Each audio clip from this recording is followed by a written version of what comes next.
ডেনজল switch, ডেনজল light এগুলো। ভিক্ষা করেই মাসে আয় ৬০,০০০ টাকা। ভিক্ষা করেই থাকেন রাজকীয় হোটেলে। এ যেন এক ইলাহি কাণ্ড। মাসে ভিক্ষা দেবো কার এখন? এই লোকের জীবনে ভিক্ষা দেওয়া উচিত?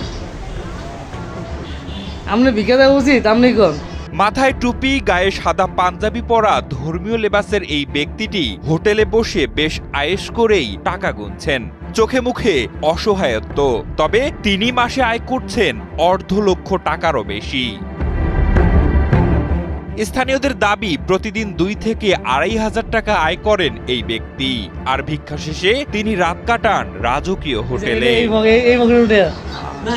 যিনি ভিক্ষাবৃত্তিকে রীতিমতো লাভজনক পেশায় পরিণত করেছেন। তবে তার বিরুদ্ধে উঠেছে গুরুতর কিছু অভিযোগ। সম্প্রতি এই বৃদ্ধের মোটা অঙ্কের টাকা গোনার ভিডিও সামাজিক যোগাযোগ মাধ্যমে ছড়িয়ে পড়লে ফাঁস হয় তার অভিনব ভিক্ষাবৃত্তি।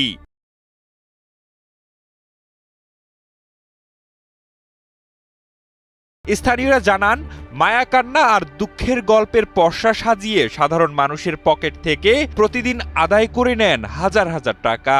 এছাড়া তিনি প্রতিদিন অবস্থান নেন হাসপাতাল রোড সহ শহরের গুরুত্বপূর্ণ মোড়গুলোতে। বিশেষ করে রিকশা বা ইজি বাইকের নারী যাত্রীদের টার্গেট করে শোনান জীবনের করুণ কাহিনী। তার অভিনয় এতই নিখুঁত যে কেউ তার দুঃখের গল্প শুনে ব্যাগ থেকে টাকা বের করে দিতে বাধ্য হন। ভিক্ষার সময় ধর্মীয় লেবাস ব্যবহার করলেও ওই ব্যক্তির ব্যক্তিগত জীবন নিয়ে উঠছে নানা প্রশ্ন। স্থানীয় ব্যবসায়ীরা জানান, টুপি পাঞ্জাবি পরে রাস্তায় দাঁড়ালেও তাকে কখনো মসজিদে গিয়ে নামাজ পড়তে দেখা যায় না।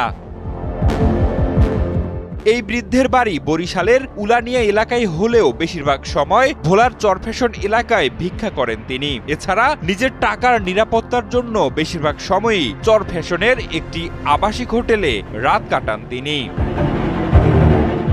এই বৃদ্ধের অভিনব ভিক্ষাবৃত্তির খবরে সচেতন মহলের দাবি, এ ধরনের কর্মকাণ্ড প্রকৃত অসহায় ব্যক্তিদের জন্য নেতিবাচক প্রভাব ফেলছে। তাই যারা প্রকৃত অসহায় বা দারিদ্র তাদেরকেই সহযোগিতা করাই উত্তম বলে মনে করেন সমাজের সচেতন মহল।